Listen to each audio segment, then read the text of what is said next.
I'd like to welcome everybody to 2023 MCUAV Summit. This is the 9th summit. We've been doing it since 2014. So first time venturing over into Wisconsin. Jason, wherever he's at, there he is. Been a huge thing getting this going. There's a lot of work to get set up. So yeah, thank you.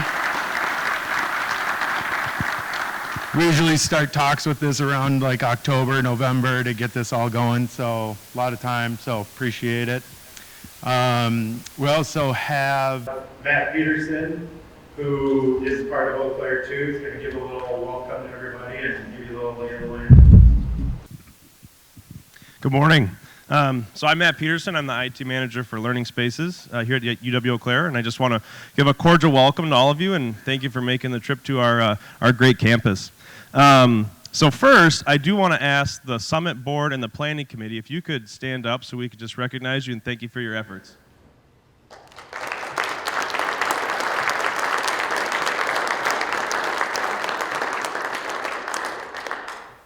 So if you're looking for restrooms today, you go out to the main hallway, you go down past the next ballroom, and there's another sort of entryway with restrooms on the right.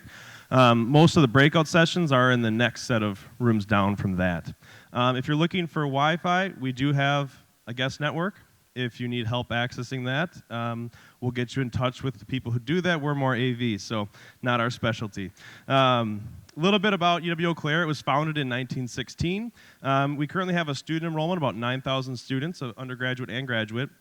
We have 33 buildings on 330 acres here on the main campus in Eau Claire. We also have satellite campuses up in Rice Lake. It's UW-Eau Claire, Barron County. And then we have a satellite nursing program in Marshfield, Wisconsin. We have 269 learning spaces on our campus. That doesn't include rooms like this, which are not for academic use. And we are primarily Crestron. We also want to acknowledge that UW-Eau Claire occupies the sacred and ancestral lands of indigenous peoples, and we honor the land of the Ojibwa and Dakota nations. So with that, welcome. If you have any questions about Eau Claire, feel free to ask.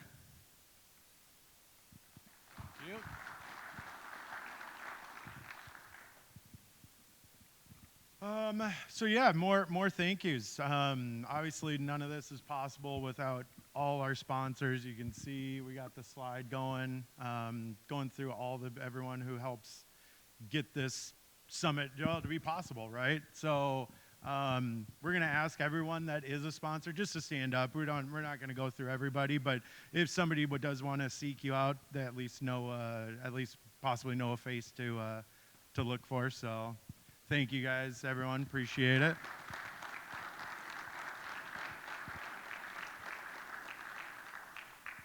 The day's schedule, it will be online on the website on mcuav.org, not .com. If you want to check, there's going to be breakout sessions throughout the day. Should be pretty eventful, right? So, what's next? I don't know. I think that's about it. So Paul's going to come up and chat and tell us a little bit about our group. Ooh, the swag, too. Thank you, Tim. Swag. There's swag at the back of the room. Tasty swag, including MCUAV notebook and pen. The pen is also a stylus and a flashlight, and now I feel like I'm on late night television selling something. Anyway, grab something if you like on the way out. A couple things. Yes, the schedule is at mcuav.org/summit. We will try and keep that URL up on this screen for much of the next few minutes. Please do visit it. It's got all the breakout rooms and locations. Good. So I'm going to switch slide decks quickly and talk a little bit about the group. Once I find my mouse. There it is. All right. This is version 9 of the summit. We have 76 registrants today, 46 of whom are from 27 different colleges and universities, 30 of whom are from 17 different manufacturers, integrators, independent contractors, and retailers. We work in a wide variety of settings and roles, but we all serve one purpose. Technology, yes, but technology in the service of communication. I believe that's why we're here today. Complete schedule at MCUAV.org. Who are we? We are AV professionals in higher education. Where are we? We are at 84 colleges and universities throughout the Midwest. Now, if you draw a line from Fargo to Notre Dame, and then radiate out from that, you have a pretty good sense where many of our core schools are. No surprise, this is where we started. We have members across the country, and we have members around the world. This is exciting. This was a relatively new development in COVID. We started having bi-weekly Zoom calls to exchange notes, and we grew organically by word of mouth without any kind of a campaign of that sort. So I send out a survey when people join, and it asks a couple of basic questions. What are our major responsibilities collectively? Support design and installation of classrooms and installed systems. No surprise. Absolutely no surprise. And then you see we go down the list there. Live event support is next after those three. Digital signage, and you see how that breaks down. I'm going to go through these quickly. I want to try and keep us on time. How many responsibilities? If you noticed on that last slide, that adds up to way more than 100%. So there must be some multitasking here, right? Are we multitaskers? We are multitaskers, no surprise, right? Number of major duties, most popular answers 3 and 4. Major AV duties per person. That kind of makes sense as we talk to each other, right? Good. How many classrooms? This was fun. So as people registered for the summit, I asked 2 more survey questions. Real quick, how many FTE of staff support is there at your campus for how many classrooms? And then I went and Googled what size the student population was at each school. Real easy to come up with that fact on Google. And here's what it looks like. So this is interesting. If you go from 10,000 to 20,000 students, do you go from 200 to 400 classrooms? No, you don't. From 10,000 to 40,000 students in order to get from 200 to 400 classrooms. That's an interesting observation about the space in which we collectively work. This sample represents about 1% of all the colleges and universities in the country, so I'm not claiming terrific statistical power here. It does represent about 1/3 of our membership, though, so that's a little more interesting.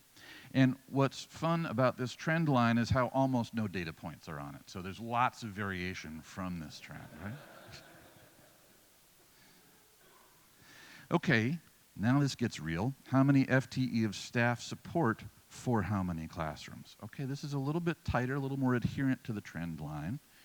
And if you look, right, as a photographer, I'm always looking for double or half relationships, right? What might be double and might be half.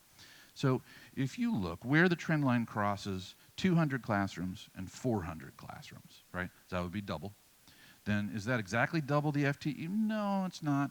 Crosses at about 4 FTE and then at about 9.5 FTE, roughly speaking. Just a quick read on a graph like this. So a little more than double the FTE when you double the number of classrooms. And that's interesting, but not quadruple the number of FTE like it was when we saw student size in classroom. So that's just a fun glimpse of us. Here are all the schools who submitted to this survey, 24 schools in total, stacked without name. Median answer is about 51 classrooms per FTE of staff support. And the mean answer is 67, weighted a little bit by some very top-heavy numbers there at the bottom of the graph. So lots and lots of other factors if you were going to get really scientific about this, but I just wanted to offer a little glimpse of who we are. What topics do we report we're interested in? No surprise, classroom camera solutions, conferencing tools, active learning spaces, control systems, all up at the top of the list there. And you can read as it goes on down to the bottom. What AV systems do members manage? Video conferencing, lecture capture, no surprise. Also media over IP and media asset management systems. That's good.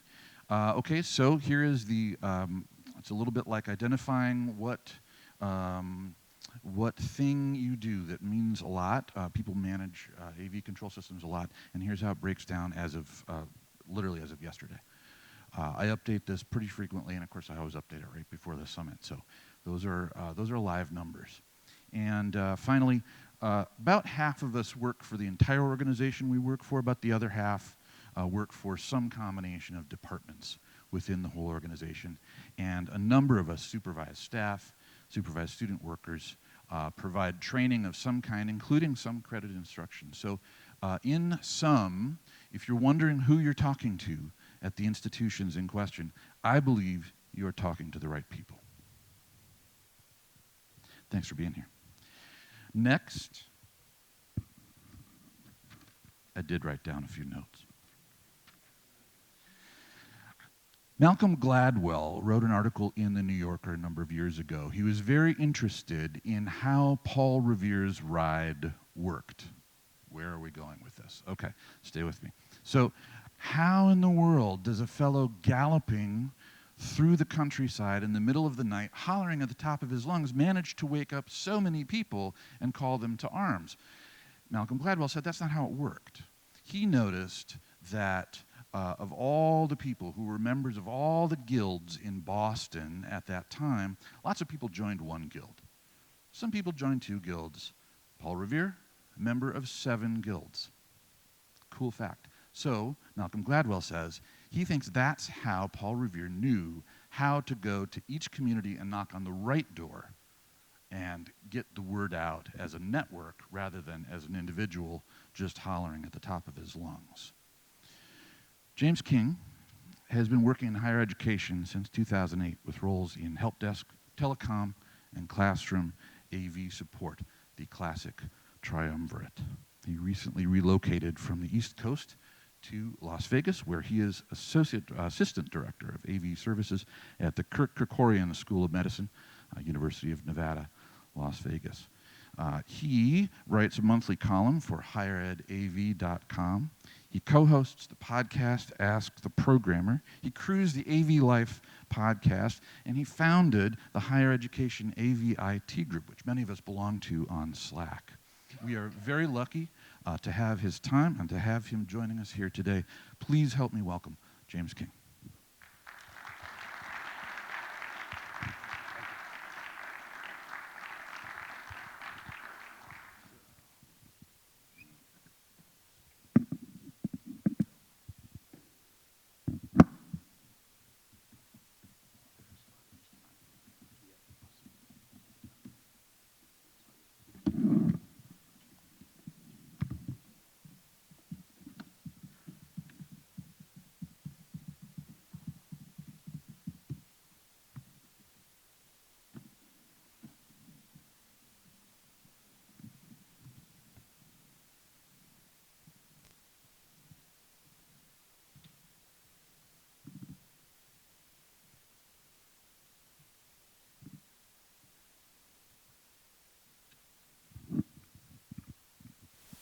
Thank you, everyone. Glad to be here. I hope everyone else is glad to be here as well.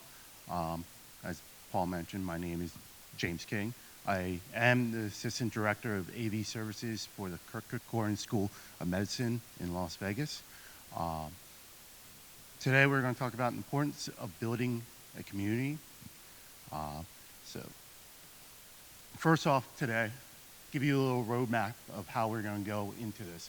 I'm going to talk about my backgrounds in the communities I belong to, why these are important, and then how we go about building one. So, diving in my background, I've been working in higher education since 2018. I started on the IT team, and I'm now in AV. And yes, AV is IT, Joe. So, being in higher education, being in IT, being in AV has always been my path, growing, building on there. So, a little back my higher ed background. As Paul mentioned, I do write the ITinAV column for the higher ed media group. It comes out monthly. I'm actually almost done my April article. I'll get that over to Joe soon. I am a weekly crew member of the AV Life podcast. Show of hands, how many listens to that podcast? More, you should be listening to that podcast. I got invited to join that podcast by the host, by Tim Van Werf, who's out of Rutgers. At that time, he wanted someone else from the East Coast because the West Coast was heavily on there. And then I up and leave and went to the West Coast. So he does call me a traitor there, but he definitely keeps me on there. It's a great show. I know we have guests that are here who have been on there, multi-guests. So definitely, if you don't listen to it, you should listen to it. I'm a co-host of Ask the Programmer. This is a project that Steve Greenblatt and I started about 2 years ago. Basically, we saw that there was a niche not being filled for programmers about building community. Again, what we're talking about here today. So we put out about 15 minutes, 20 minutes podcast that comes out weekly.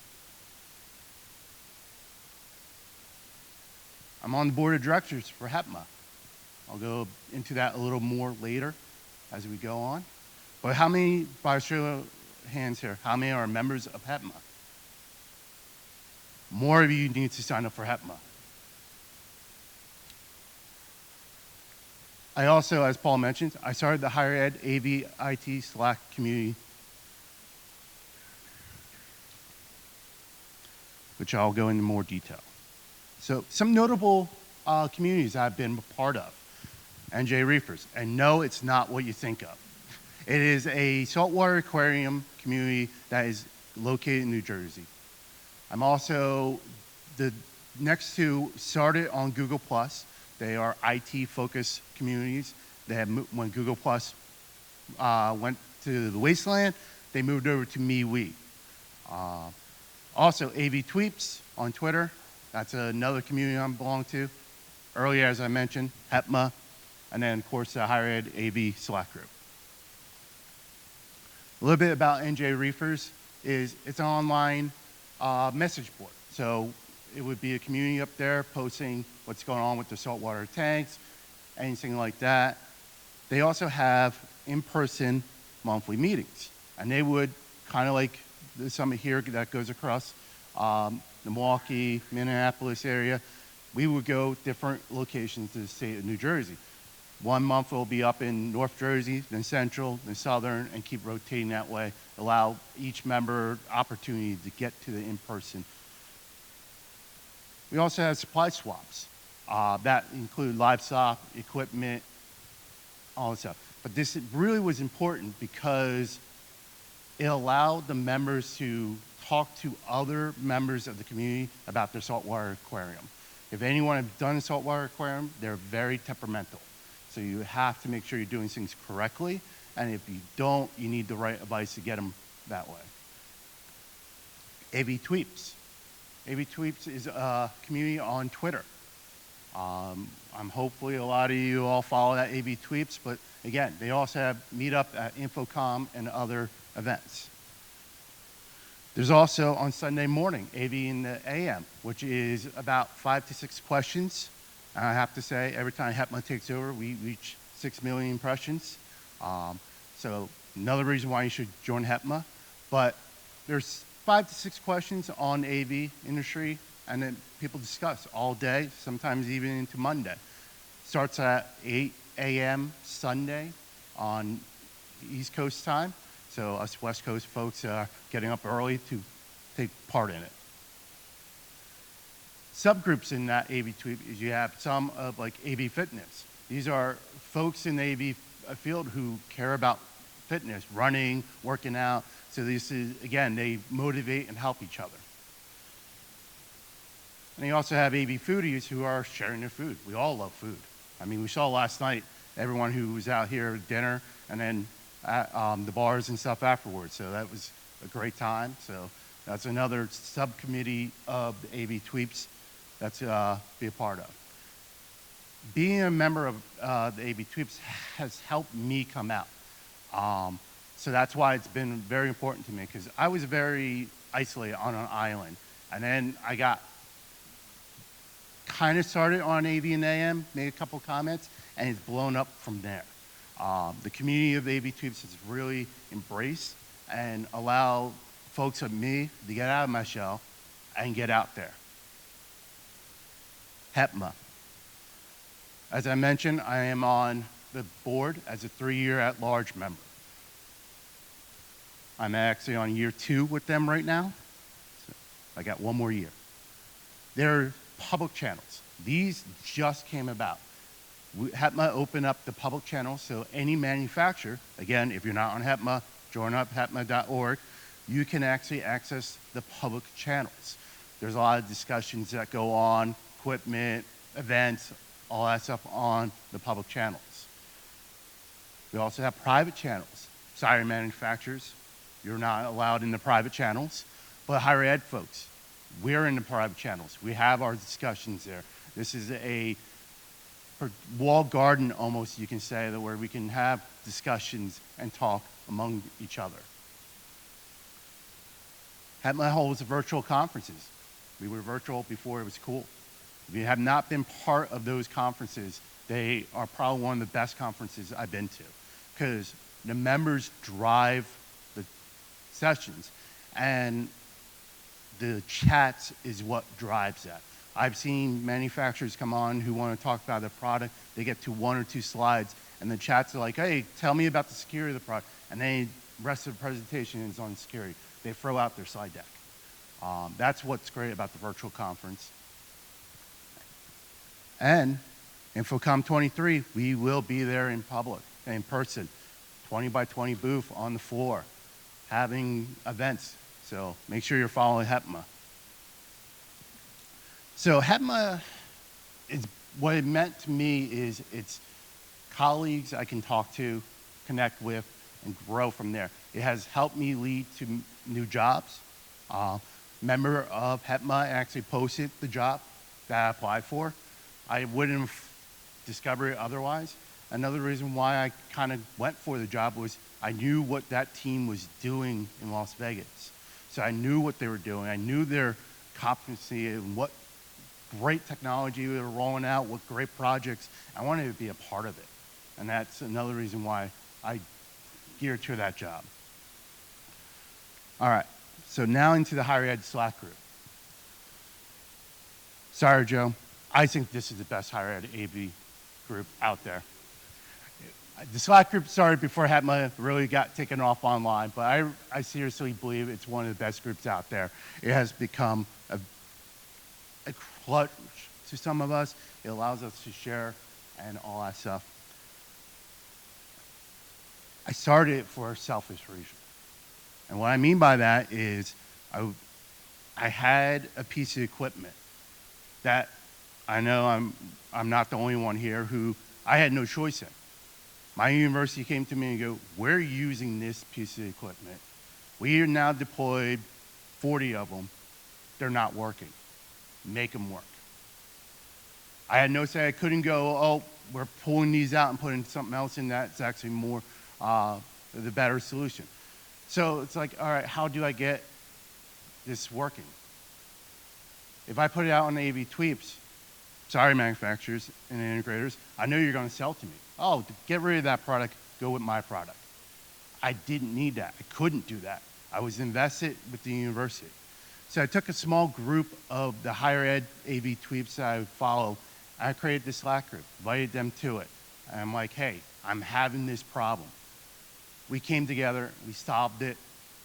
Those products are still working at the university.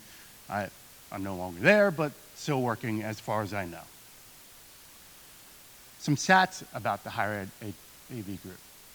Started in March 2020, right around the pandemic time. With that, it won the HETMA In This Together Award. Why it won that was we leveraged that group to tackle what we haven't done before, is making our physical classrooms virtual. Everyone threw spaghetti at the wall into the Slack group saying what sticks. We had some schools that were more advanced and ready to take it on. We had other schools had nothing. They didn't even have network and they had to get things going. So definitely was good for that. We have 245 global members. Yes, global. There are members from Ireland, Australia on there. I actually, before coming to the West Coast, I had a call with one of the members from Australia about a product that he was using that I was thinking about looking at. As of, that was 2 days ago, over 17,000 messages have been sent across that platform. Across 26 different channels. Most notable ones are the general, equipment discussion, and the rants. The rants are the best ones. I've used that many times because that's where we just go and let off, and we do let off. Equipment discussion is a good one, right? There's actually one going on as the last 2 days talking about inventory control and what people are using for inventory control. So that's getting lively right now. And then the general, of course, anyone can flat out talk about anything. Another thing is, we have 26 different channels, but they're not static. They're not default. They're not like these are the only channels. If I have members come up to me and be like, hey, I want to talk about this, like say ballrooms. We create a channel for ballrooms, and it goes off, and people talk about it. The cost, free. Does not cost any of the members a dime to join the group. Why that is important to me is I came from a school where, unfortunately, I didn't feel they valued the AV. So I couldn't talk to them and say, hey, can you go buy this membership to this community so I can talk to other schools? Especially, we all know budget crises. Budgets are tight. I'd rather make sure that equipment in the classrooms are being done instead of me talking to people online. So that's why I wanted it to be free. So now we get into why it's important to build a community. It's a support system. The Higher Ed AV group, not only do we talk about stuff we're dealing with on work, but personal lives too. We actually had a member who lost their house to a fire. We all came together and helped out that member using that Slack backend to communicate. We share ideas. As I mentioned, there's talks right now going on about inventory control. Everyone's sharing what they use, what they do, how they can use it, where they need to make modifications. And this is a key one, a vice you can trust. And that's, I find, very key with this, is it's a vice you can trust. You're not being sold to. You're not being led down wrong rabbit hole. As I mentioned, support system. Webster defines support system as that. I'm not going to read the slide to you. You guys can read it. So, as I mentioned, like I said, we had a member who got support from the group. We actually had another member who no longer a member. Well, I'll dive into that later, but he got help because his child needed special needs and needed a van, and their van broke down. So the members actually came together, helped him out as well. So that's why the support system is very important in the community. Sharing of ideas. It's a welcome place. To share ideas, you gotta be welcome. You can't be afraid, hey, I'm gonna put this out there and then be attacked. And that's why sharing ideas is a very important part of a community, and you gotta be a welcoming place to do that. For that, you need to have a growth mindset. It's not about what's right and what's wrong. It's about getting to the solution. Like I mentioned earlier, why I started the Slack group was that piece of equipment. It's not equipment I would have gotten. I didn't need people telling me, oh, I'm wrong with that equipment. It's what I was dealt with, the cards I was dealt with. I had to make it work. So it wasn't about being right or wrong, it was coming up to a solution. Learn something new or different. I'm learning about products on there that I've never even heard about. I'm learning about ways of supporting student workers, ways to support students in the classrooms, hybrid learning, metaverse, VR, you name it, we're having those discussions.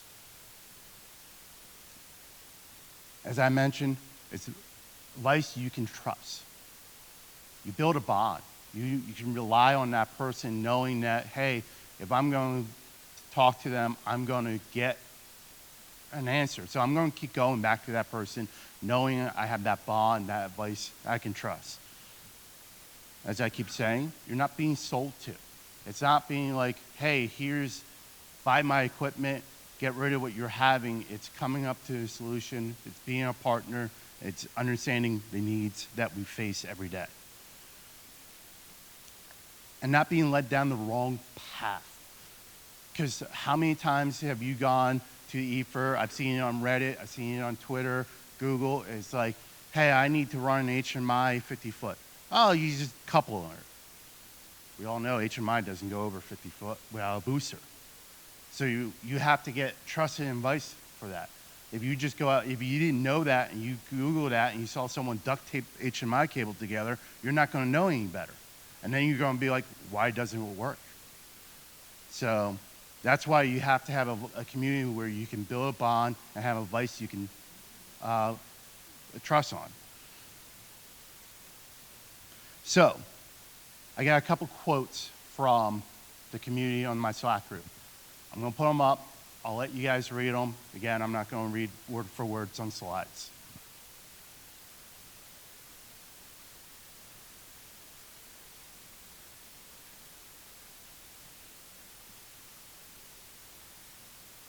This one really stuck out because it's, as Nick is mentioning, it's everyone on the community. It's not one person. It's not John is making this community great. It's everybody. It's sharing of ideas, interests, coming together. And yes, we do have spelling errors. We do have counting errors, but we're all human. So the next one.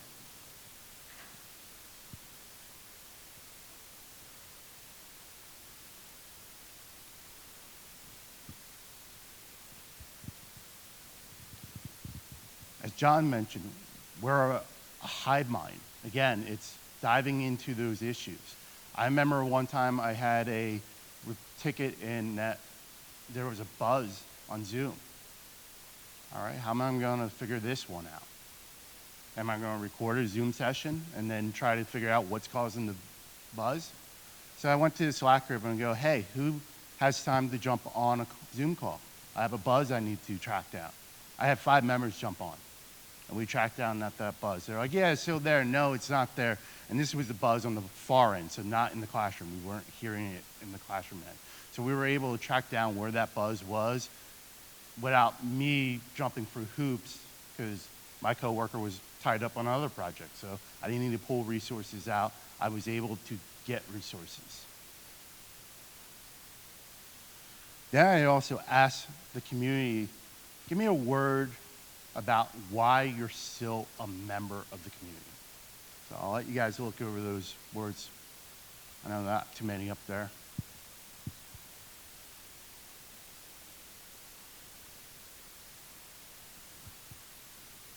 Most of the words up there that are big, you would think of when you come up to a community, the brain trust, therapy, cheaper than beer, all that stuff. One word that really stuck out to me, verification. One person mentioned that, and it really stuck with me. I'm like, what do they mean by that? Because it could mean different things to different members. So I actually asked her. So here's her quote.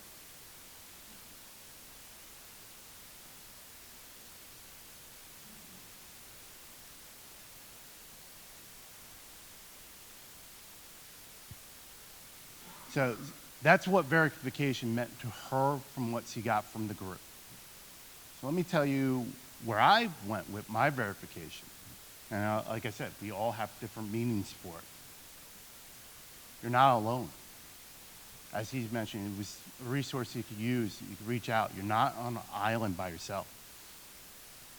Have value. So you have value what you say. You bring something to the table. We all talk about we want to sit at that table when they're doing the designs and talking about the buildings, but now we can actually say we do bring something to that table. So let's dive into what not alone. As I said, being an island.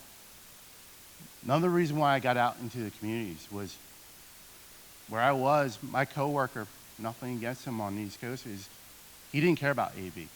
His focus was, it was a job. And he was good at his job. But after that, he didn't talk about it. So it wasn't like I could sit there and bounce ideas off of him. It wasn't a vice I could trust all the time. So I felt like I was on an island. So I got out there and started making connections and building from there. And that's one reason why Steve and I started That's the Programmer, is build that community of even programmers. Programmers are an island of AV professionals. And we want to open up that community because they have voices, they have value, they bring stuff to the table. Also, others are facing the same issues, as we say. We're not, you might have more zeros in your budget, but we all have the same equipment.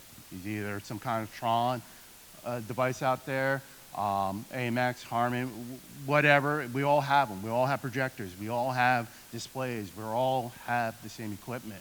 We might have more rooms, less rooms, bigger size, smaller size. Our budgets might be different, but we all have the same issues.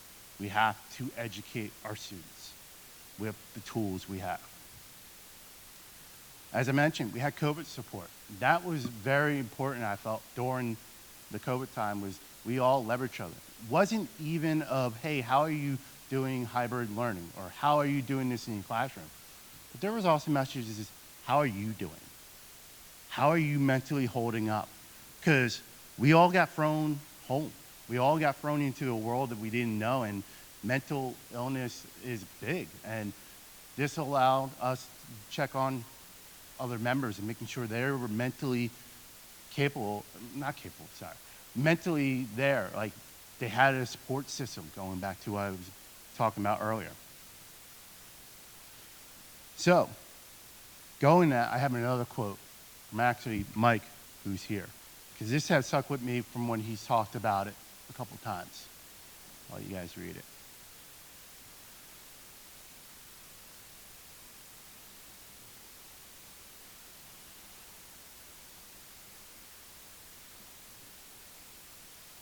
I have this similar conversation with my wife.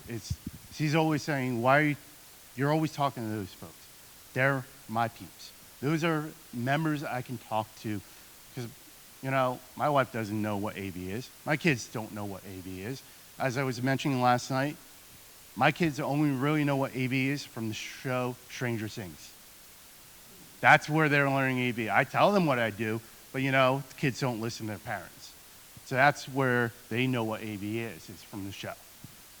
So these are folks that I can talk to, members that I grew out. And it's reaching out.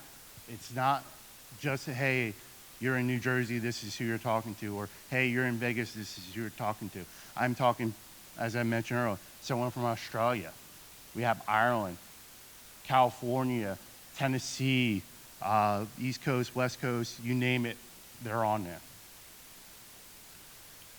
All right. So have value. As I always say, every voice matters. There are voices in the back of the room who are saying something, but no one's listening because their voices are low. Building a community, building that bond you can trust, having that advice, you allow us to amplify those voices in the back. I was one of those voices in the back. I sat back until someone reached out and said, hey, your voice matters, let's get you out here and bring you to the forefront. Another thing, you bring something to the table. We all say this. We all have imposter syndrome. I say this all the time. Even when I was training the people who were taking over my role on the East Coast when I was leaving, they were asking questions. I'm like, I don't know what I'm doing. I really don't know what I'm doing. I don't even know why I'm up here, but we all have that imposter syndrome. So this allows us to try to break that imposter syndrome because people are giving you value, saying you do have a voice. You do have something that you bring to this table to share with everyone. So let me dive back into HETMA and why HETMA is important. One of the things I'm very proud with HETMA is the prison scholarship. If you don't know what the prison scholarship is, It's a scholarship for 10 underrepresented members in the higher ed AV community. They get a trip to Infocom. They get a waiver for CTS. They get a year membership to AVIXA, mentor, advice you can trust, bond, building that community of a HEPMA member to help them study for the CTS. We want to bring those voices from the back. We want to diversify our field, and the HEPMA is putting action to the words. Another one, approval program. Manufacturers, if you're not on part of the approval program, you should really look at it. Why this is important is we all know schools like USC, UNLV, Vanderbilt, Harvard, Princeton, they're going to get the attention of the big companies because they're big schools, they're big names, they got money to throw around. But what about the small schools in the Midwest? How many times do you see your reps? How many times do you actually know about products going on? There's probably members in the higher ed community that doesn't know about higher ed pricing, and then they're getting ripped off. So approval program allows HEPMA members to evaluate manufacturers' products and say, yes, this will work in a higher ed environment. Again, goes back to that advice you can trust. You're not being sold to. It's HEPMA saying, we trust this product in a higher ed environment. Not saying that it's for every environment, but it's saying it meets certain requirements that we feel that every university, no matter what size, has to face, such as networking, security. Your product actually meets the white paper you put out, all that stuff. So we have a lot of products that are going through the approval program. I have actually lost track of how many products it's gone through there. AV Tweeps is many voices, and why this is important is it's not just higher ed on AV voices. There's manufacturers, there's integrators, there's CFOs, there's CEOs, there's line workers, there's salespeople. So you get a wide variety of information to digest and process. With that, you can have a growth mindset. And growth mindset is maybe understanding that what you thought was right may not be correct. It allows you to grow and understand and become a better person. I've actually grown from AV Tweets. Some other communities to be mindful of. I'll let you guys look them over. I am not a member of all these communities, but they are ones I'm aware of. So definitely check them out if you haven't checked them out.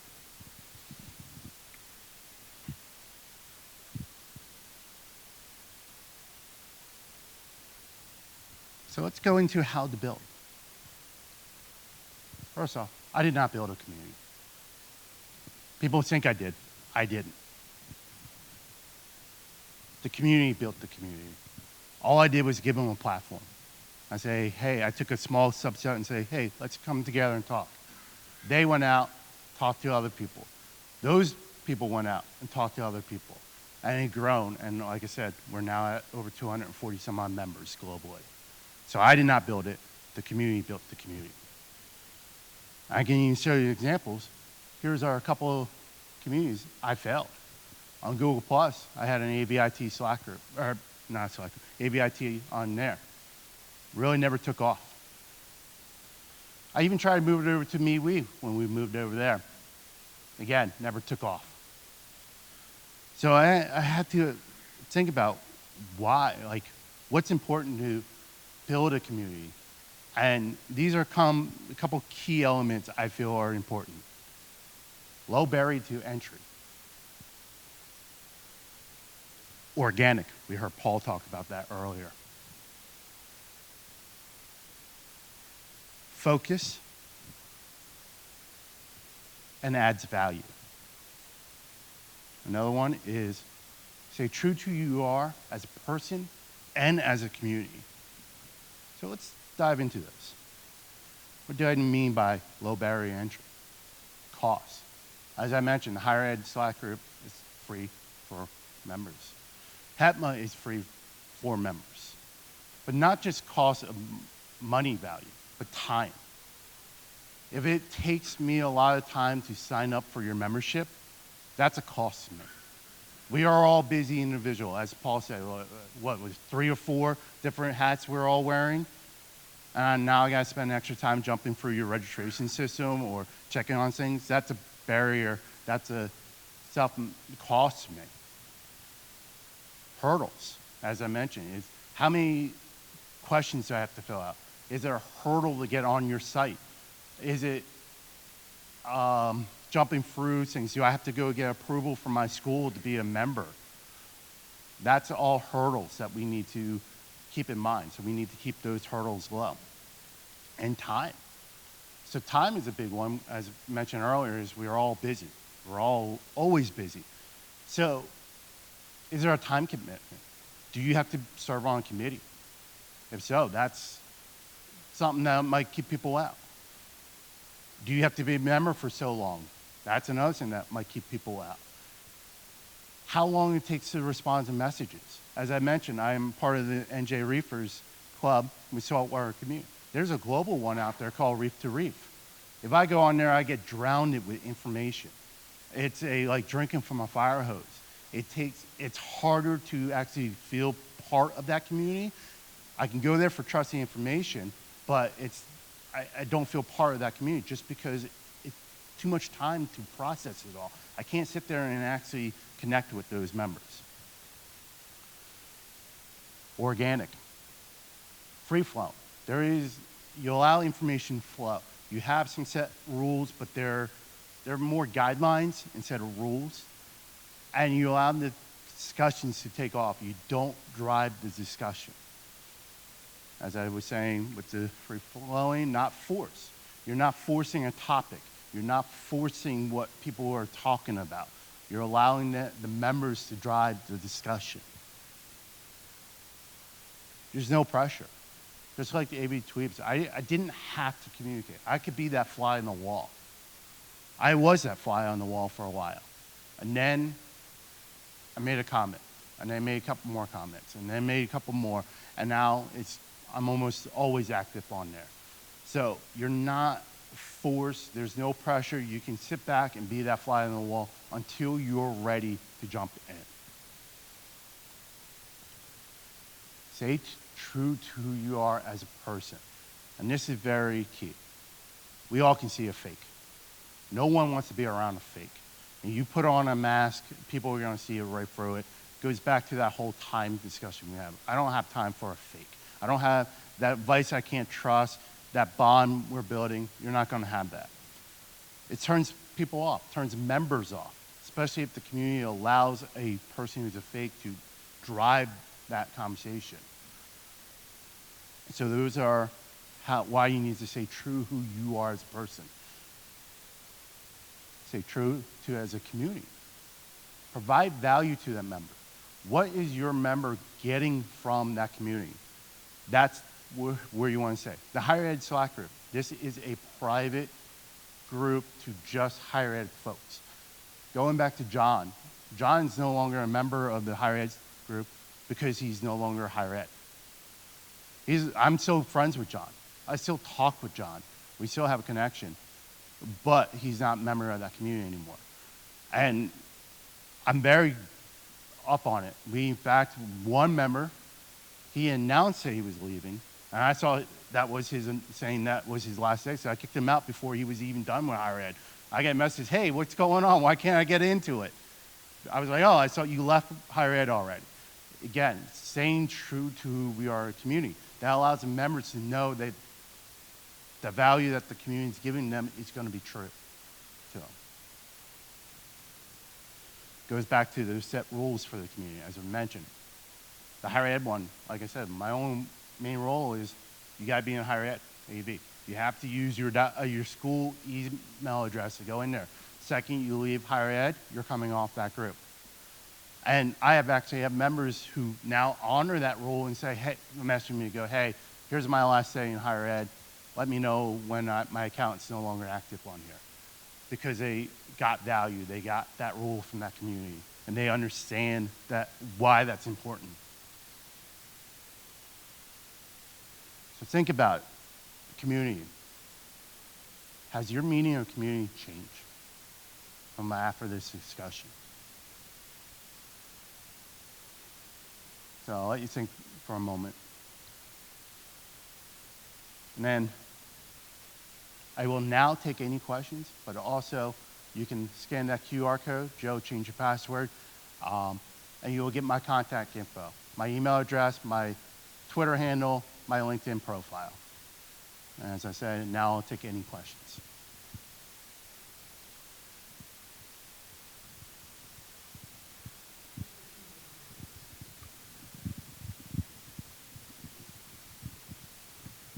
So the one main difference is, I'm not a member of CCUMC, ETC, what they are now. No, that's not one main difference. Is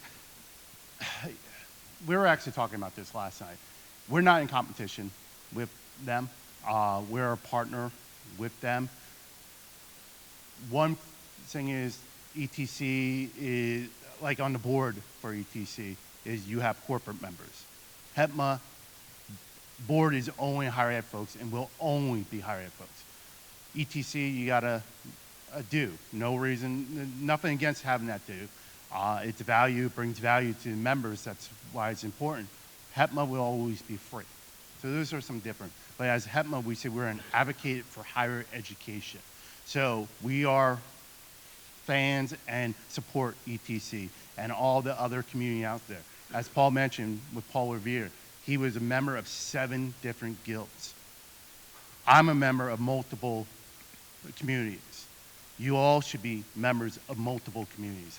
Don't pitch your horse to one and follow it, because you never know, that community may not give you value or may not be there. So definitely branch out, get out there, build your network. Like I said, we're in partnership with ETC. We're not in competition. I have a quick question for you. One, is this presentation going to be available somewhere that we can see it, or we just learn to do about it? Because I'm really thinking about the internal idea, taking all of this and building a community within the organization where I work, hire people so much more based on relationships now and relationship building skills. How do I tie, and these are great lists, and that's kind of why I want to look at them. How do I build that internal community? And do you have any advice on how to do something like that? The advice I have is you really got to let it build it organic, and don't force it. Like I said, I didn't build the higher ed. Funny enough, as you actually mentioned that, is the AV Nation Fuse. Tim, he actually called me, asking me how I built my Slack group as well. So I gave him the same advice I just gave everyone here. Yes, I can share my information with you. You have my contact. Just shoot me a message. Yeah. I saw there was another question. Oh. This has been recorded as well. So we're recording it, and it will be on the MCUAV website. So thank you. And if I could reply to that question quick. So at Iowa State University, we created a group internally called AV Pros. And it's a Teams channel that we have on Microsoft Teams. And anyone in the university who's interested in Pro AV things can come be a member of that. And so, you know, we're trying to do that very thing. Right? We're trying to create that internal community. You know, there was an IT pros group that was already in place when I joined the university. I'm like, well, we need one for ourselves, right? So we just created an AV pros group. It's interesting that the dichotomy between AV and IT and whether or not on campus we don't differentiate. I wonder if AV is IT. AV is IT, right? It is. And so if I did an IT one, I don't think people would join. But in my community, I AV one. That's a cost. I just wanted to just jump on the ETC question before. That there's a little bit of difference. The ETC kind of started out with the in-person group, so it's a little bit different than how they're all handling. And there's quite a bit of variation in what ETC does.